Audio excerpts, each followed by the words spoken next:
Hello and welcome to Cartoonist Kayfabe. My name is Jim Rugg. I'm Ed Piskor. We're going to look at the Tony Harris, James Robinson, Starman Number One DC comic. Before we get into that, I want to call attention to the October Cartoonist Kayfabe road schedule. We're going to be on the road quite a bit in October. You can catch us at Columbus CXC the beginning of the month.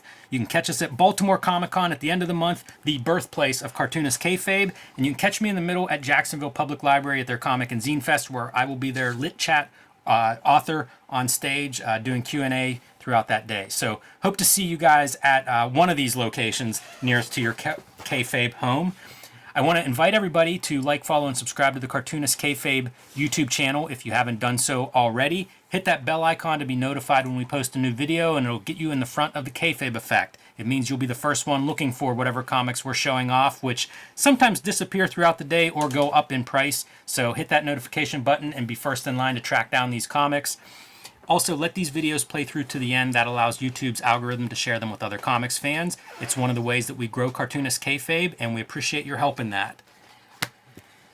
So, Ed, looking at Starman Number One from DC Comics, this is a book that has come up again and again in the comments section. I feel like it's one of those celebrated 90s superhero comics in a time when comics were struggling. This is a book that I think a lot of people remember fondly. I used to buy this book. For a long time, I would buy this monthly back in the 90s. I guess 1994 is when this starts. And it didn't really grab me. I don't know why.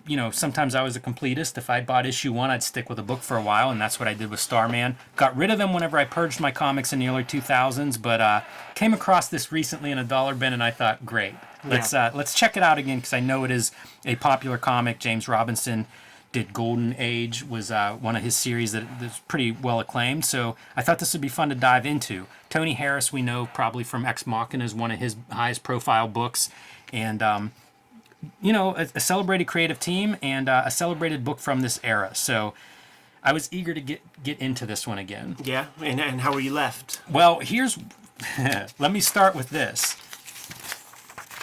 Sins of the Father Part 2. What? Thought I had issue 1 here. How do you start an issue 1 with Part 2? Yeah, real dumb. So what's the answer? Do you know the answer? Like, where is Part 1? I think it was a 0 issue. I think this was around 0 hour? 0 hour, right. And so it was relaunching a bunch of different... In a weird way, it's like DC's 52 or any of the several relaunches that DC has done over the years. I think 0 hour was intended to do that, to kind of like have an entry point for new readers or new heroes, sometimes taking over the costumes, which is what you have here as a new Starman. But issue 1 is not the entry point. Yeah. I don't know who signs off on that. It's corny. I get it. It's real dumb. But you've outthought yourself, in this kind of thing. But nevertheless, this is what I had. I didn't have issue 0, so this is where we're going to begin. Yes. And Jimmy, by the way, what this is, in this era of comics and the adulation that this kind of comics got, because the reading experience, there wasn't much to it. It wasn't very good, sort of on any level. I like the color. It was that classic case, if you can't be with the one you love the one you're with. Comics were so bad in 1994, 95. The Image comics, the stuff that we grew up on as reading experiences, utter tripe as reading experiences. So to just have anything that had any sort of semblance of narrative and story, like the old timers, the Patrick Daniel O'Neill types, who are still, 45 years old, like getting their weekly round of superhero comics. If you can't be with the one you love the one you're with, and this is what they had. Yeah, it's a rebuttal of the Image artists, like the idea of having this is the writer, being celebrated. And I'll give everybody a taste of this, and then, I think for the people who like this kind of stuff, they'll like this. The shadowy gentleman sighs, a worried sigh for his city, his home. He scratches his ear and sips his absinthe, dabs an elegant lace napkin to his lips, and continues to write. His journal, observations, ink on paper. Not for me. So we're cross-cutting between our shadowy figure writing in his journal, a news broadcast detailing how Star City has become overrun by crime, and then the actual crime spree. I'm all right with that. I like that kind of breakup of the storytelling. Little formal play. Yeah, cross-cutting. no problems there so far. And I was going to bring in, I think it's called Blade. It's like an early black and white Tony Harris comic that I have to show some of the background of Tony Harris. But I like some of this stuff. Like I like all of that silhouette for your cameras and stuff with the little monitor built in. Yeah, good color, to help out in these various, cutaway sequences. I guess it's Opal City, not Star City, maybe. But the deal is, like, there's some kind of organized crime where all these crimes are being committed and it's confounding the police. It's almost like start the little crime over here, the police go there. Now we've got our next wave coming while the police are distracted or busy somewhere else. So there's some organization to this crime spree that is happening. And we missed a lot in issue 1. Yeah. We've got the old man who was Starman. He's been shot, but he's not dead. I guess his son was shot and killed, who was being Starman. And this is his other son, who was never into the whole superhero nonsense. I believe he refers to it at some point. But certainly sad that his dad's shot, but they don't get along. Yeah, it's the finish of this art, like the lines that kind of carry over, the angularity. He's clearly. This is a situation where, and it's the first time I ever thought about it or heard it was when we interviewed Brendan McCarthy, where he said he was like conscious of his style. And I swear to God, in my 40 years on this planet, like I just never heard or thought about things that way. It's like you naturally draw the way you draw. Like I never thought about being conscious of your style. And like when you see like weird flourishes like this, the angularity of it that doesn't make sense. It feels like the artist to me is fighting nature, and is trying to evolve a kind of style, but there's a pretension to it. I see hints of I think it goes back to Frank Miller, like the heavy blacks and stuff, but I see like Scott McDaniel as being a similar style.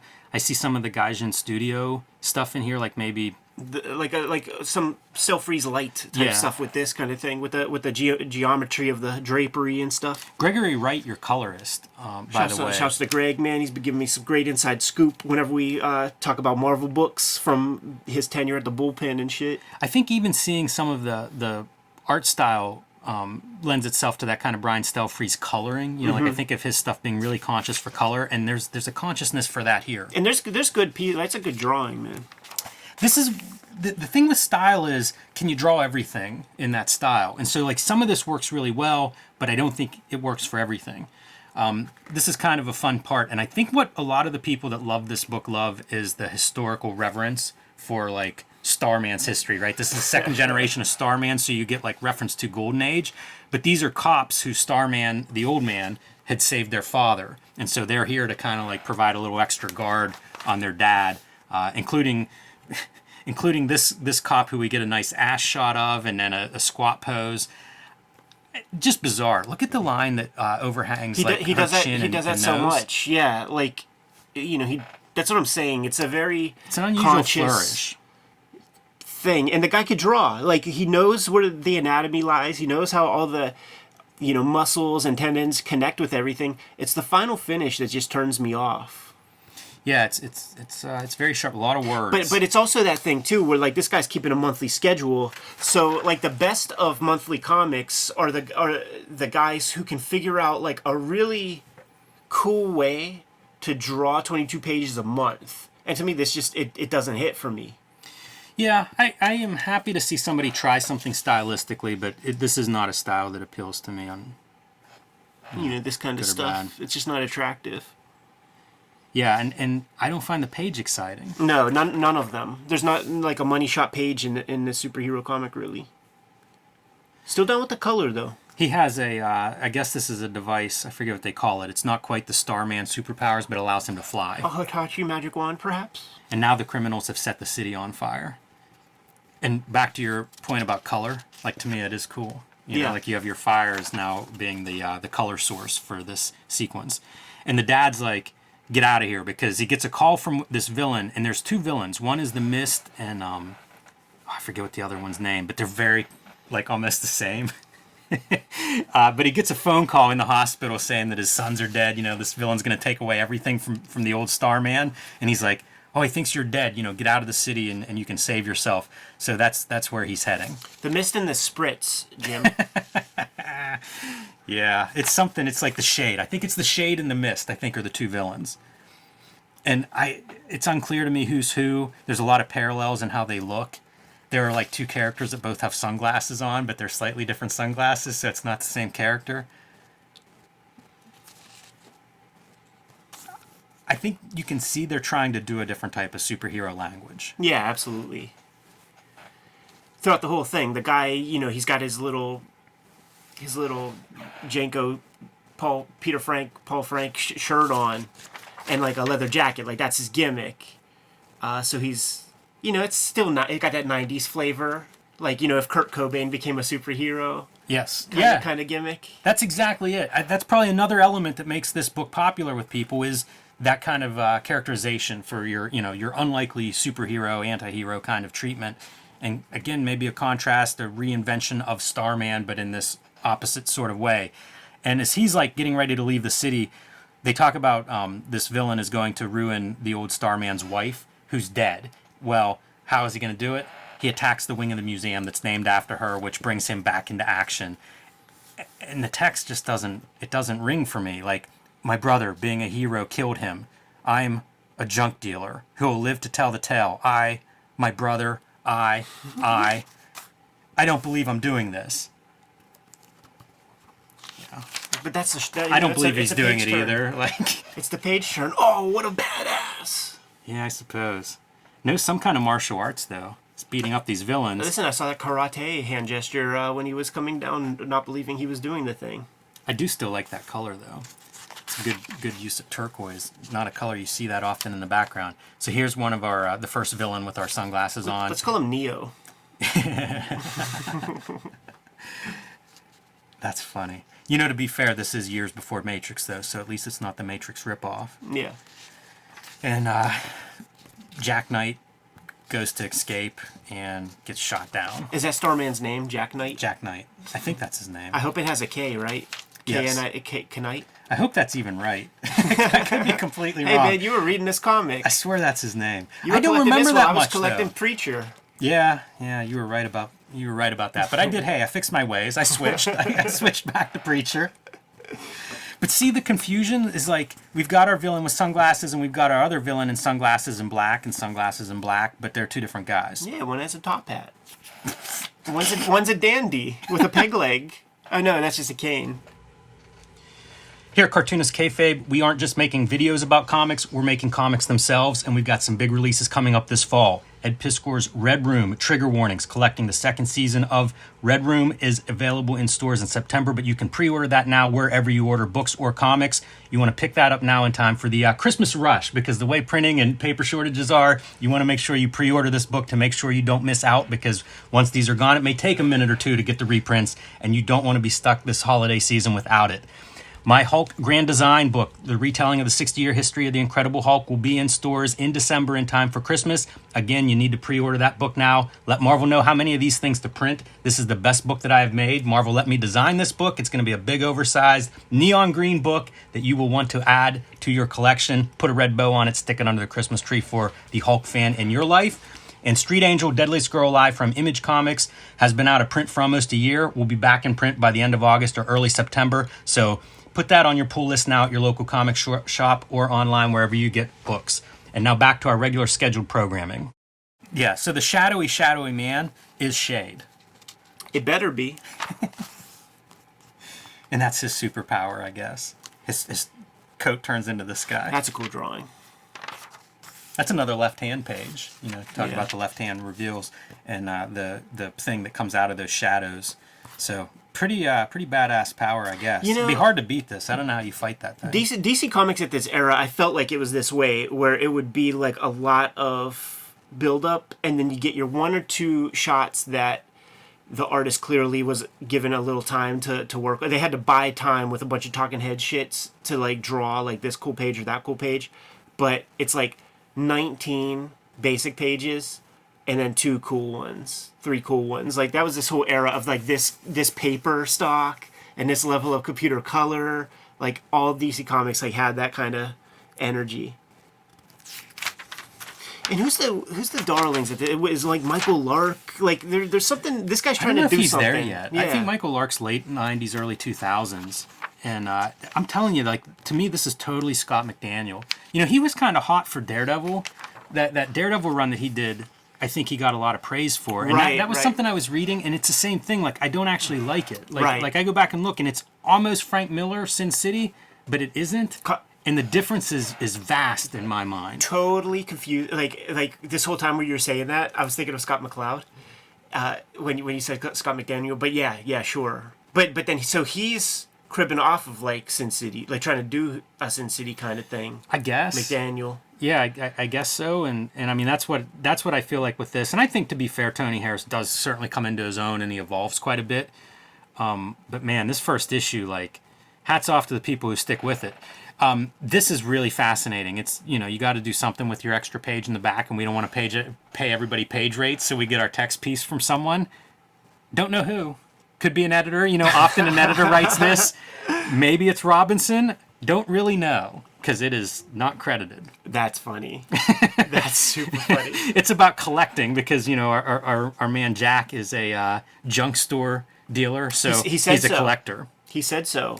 Before he said I. Yeah, so we get to see whoever this is, this mystery writer. He likes to collect Viewmasters. He likes the old clay figure children's tales the best, but he collects them all. Travel packets, television shows, obscure stuff. I liked them when I was 5. What are you writing? Viewmasters? Listen, it makes sense with the aesthetic of the spot illustration on the back there. You know, it's a big Viewmaster piece. I like that spot illustration. That's probably my favorite Starman image in this whole book. I feel like it builds to that kind of style. Like, it does. You know, like, there's not a lot... You know, you don't see this version of Starman in this issue 1, which, to me, that's... I don't know how you do issue 1s like this. And by the way, this is issue 2 since we've got an issue 0, and this is part 2. So we don't get to see the cool-looking Starman. Does he appear in part 3? Part 4? Like, when does he start to look like a cool-looking superhero? And... I mean, I don't know. Justify it however you want. In my mind, like, I want issue 1 to show me the cool looking stuff. Like, why do I come back for issue 2? Yeah. No build up, no path, though. Like, none of that little stuff. Give me something exciting that looks good, that makes me want to see more of it. Yeah, Jack Kirby and Stan, they did it. They set a pretty high bar for how to do an issue, and to me, I think Jack Kirby does the best issue 1s in all of this kind of superhero comic. He sets everything up. He gives you all stakes, like what the big sort of theme of what the entire series is going to be. It's all set up right there. You get introduced to the good guys, the bad guys. Just crib Jack in terms of, like, laying the thing out, and you are going to be okay.